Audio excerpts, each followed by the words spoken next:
직접 닫아준다. 이 말은 결국 모든 자들의 구원을 받는 것은 하나님의 은혜로 받는다는 것입니다.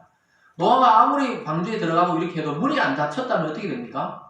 문이 안 닫혔으면 그 큰 문이 열려있으면 물이 들어가 더 잘 죽지요. 무슨 말인지 아시겠죠? 결국 문을 닫아주셨다면 구원의 종결, 구원의 완성을 하나님 자신이 은혜로 시켜줬다는 것입니다. 그러니까 우리가 예수님 믿는다 이러지만 사실은 하나님이 우리를 믿게 하셔서 구원으로 들어오게 하시고 완성시켜 주신다는 것입니다. 믿습니까?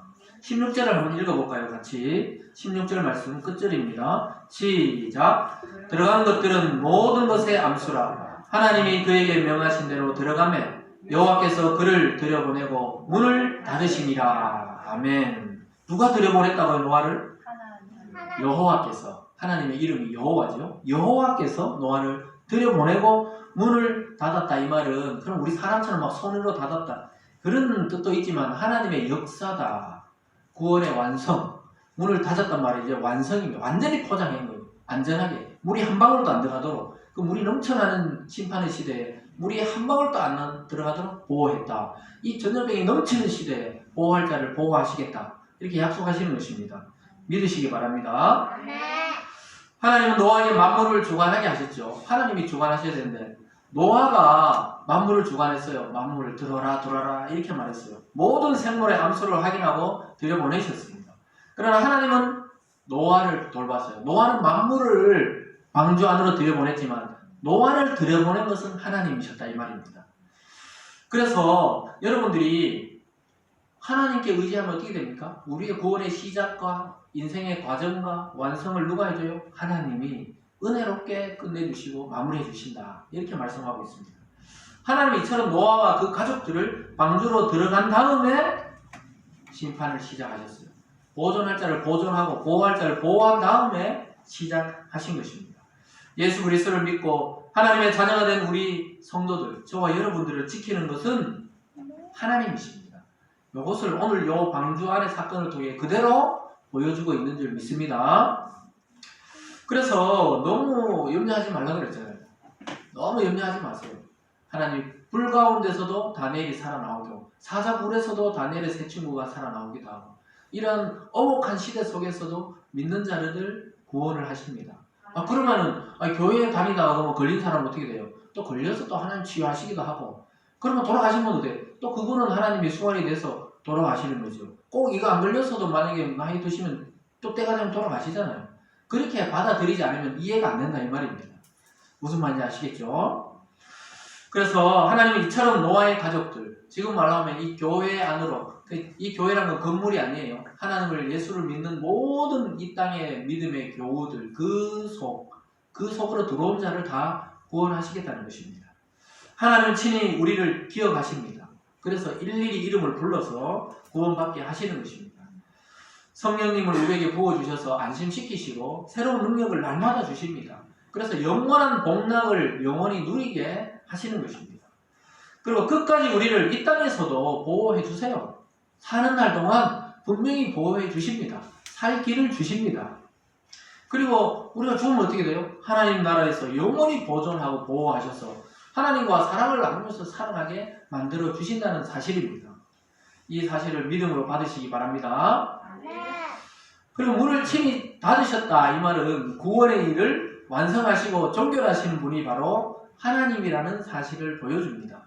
여러분 앞에 보세요. 여러분이 살아가시면서 태어날 때를 기억할 수 있는 사람 아무도 없잖아요. 그리고 중간에 참 그 어려움을 당했을 그 당시에는 이 어려움이 왜 나에게, 우리 가정에, 또 왜 하필 또 우리 자식에게 뭐 이런 것들을 생각하시잖아요. 그 당시에는. 근데 좀 지나고 오면 어떻게 돼요? 그 다 이해되고 해석이 되는 시점이 와요. 근데 우리가 이 땅의 삶은 언제 해석됩니까? 하나님 나라에 가서 이게 해석이 되는 것입니다. 믿습니까? 그래서 종교를 하는 것도 하나님이시니까 내가 이거 주관을 못해요. 내 생명은. 그러니까 너무 두려워하지 말라 이 말씀입니다. 믿습니까? 사랑하는 여러분, 지금도 하나님은 방주로 들여보내듯이 예수님 안으로 구원할 자를 한 사람 한 사람 불러 모으고 있습니다. 예수님의 이름 앞으로 불러 모으고 있습니다. 우리는 어떤 사람을 하나님이 부르시는지 정말 알 수가 없어요. 누가 누군지 몰라요. 또 수만 명 다니는 교회에서도 그 다 구원받는지 안 받는지 사실 모릅니다. 교회 다녀서 구원받는 게 아니거든요. 예수를 믿어야 구원을 받는 거거든요. 그 예수 믿게 돼서 자연스럽게 교회로 나오는 것이지, 교회만 가만히 앉아있다고 또 그건 아니에요. 어느 날 하나님이 교회 다니다가 믿게 하시는 경우가 태반이죠. 그래서 일단은 방주로 들어와야 돼요. 예수님의 이름 앞으로 와야 되는 것입니다. 우리는 어떤 사람이 구원받고 어떤 사람이 구원 안 받지? 헷갈리죠. 자기 자신도 어떨 때는 죄를 좀 지면은 난 구원 못 받는 거 아닐까? 또 막 좀 선하게 살아는 것 같으면 나야말로 구원받을 사람이지, 이렇게 생각할 때가 있죠. 그렇지만 그 아무도 몰라요. 하나님만 아시는데, 내가 내 입으로 하나님을 고백하고 예수님을 구원자로 고백하고 있다면 이미 구원의 대열에 들어온 줄 믿으시기 바랍니다.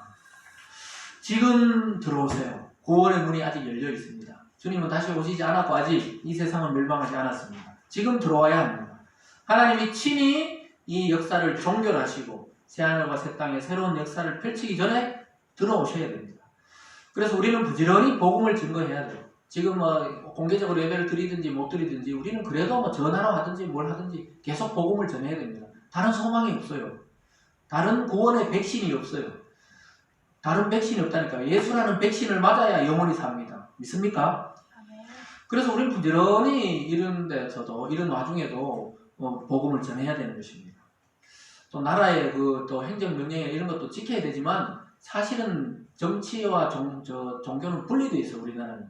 그래서 사실은 예배를 억제할 수는 없어요. 우리가 자발적으로 교회가 지금 예배 문을 닫고 하는 거지, 실제로 뉴스에서 보면 막 자꾸 막 억압하는 것 같잖아요. 교회를 억압하고 그거 아닙니다. 우리가 이미 기독교에서 선제적으로 처음에는 2주 하면 되겠다 싶었는데 2주가 안 되다. 더 2주 늘리고 또 2주 늘리고 이렇게 한 거지, 실제로 여러분 오해하시면 안 돼요. 만약에 정말 탄압이 돼가지고 문 닫으라 그러면 문 닫으면 안 됩니다. 문을 열어야 돼요. 전염병이니까 우리가 이웃을 사랑하는 마음으로 희생적으로 기독교적인 정신으로 우리가 조심해서 예배를 드리는 거지, 만약에 핍박하고 공산주의라면 어떻게 됩니까? 문 열고 오히려 예배 드려야 되죠. 또 설교하다가 총 맞아 죽더라도 그렇게 해야 되는 거예요. 그런 시절이 아닌데 지금 찬반이 많이 나눠져 있어요. 기독교 안에서도. 예배를 그래도 드려야 된다. 멈춰야 된다. 저는 양쪽 다 이해됩니다. 그래서 중간지대냐 그건 아니고요. 양쪽 다 이해가 돼요. 근데 신학적으로 자세히 보면 뭐냐, 지금 교회가 그리스도의 정신으로 이 세상 사람들에게 전염병을 더 넓게 퍼지지 않기 위해서 희생하고 있는 중입니다. 희생과 사랑을 하고 있는 그 개념으로 나가야 되지, 종교를 핍박하니 이게 아니에요. 그리고 정치권에서도 자꾸 그렇게 발언을 하면 안 되는 것은 사실입니다. 교회를 강제적으로 폐쇄하겠다, 안 들으면, 이런 말을 함부로 하면 안 되거든요. 그렇지만은 우리는 어떻게 됩니까? 그러고 하나님이 말씀에 따라서 세운 자들에게 성경에 보면 순종하라 그랬잖아요. 또 틀린 거야 아니면 순종하고, 그러나 이거 완전히 기독교적인 걸 핍박이다 그러면 반대해야 돼요. 그런 것입니다. 그래서 우리는 부지런히 복음을 증거해야 돼요. 지금 지혜롭게 그래도 복음을 또 증거해야 됩니다. 여러분 모두 그러한 귀한 복을 받아 누리시는 한 주 되시길 주님의 이름으로 축복합니다. 기도하겠습니다. 사랑의 하나님 아버지, 감사합니다. 하나님, 오늘 이 어지러운 시대 속에 구원의 복음을 주심에 감사드립니다. 방주 안에 들어온 모든 사람이 살았듯이 예수 그리스도 안에서 모든 자를 구원하여 주시옵소서. 아버지 하나님, 특별히 고통당한 자 있습니다. 이미 이 바이러스에 감염된 자들이 많이 있습니다. 하나님, 이제는 치유하여 주시고 정상적인 생활로 돌아갈 수 있도록 긍휼을 베풀어 주시옵소서. 하나님, 이 땅의 교회들의 혼란이 없게 도와주시옵소서. 정말 많은 교회들과 또 큰 교회들이 정말 찬반에 여러 가지 논쟁도 있고 한데, 하나님, 이렇게 논쟁할 때가 아닙니다. 우리의 죄악을 돌아보고 정말 겸손히 이웃을 섬기는 마음으로 교회들이 설 수 있게 도와주시고, 우리 자신도 이러한 때에 두려움과 또 고통 중에 있는 자들에게 참 복음과 위로를 전할 수 있는 그런 교회 될 수 있도록 인도하여 주시옵소서. 감사드리며 예수님 이름으로 기도드리옵나이다. 아멘.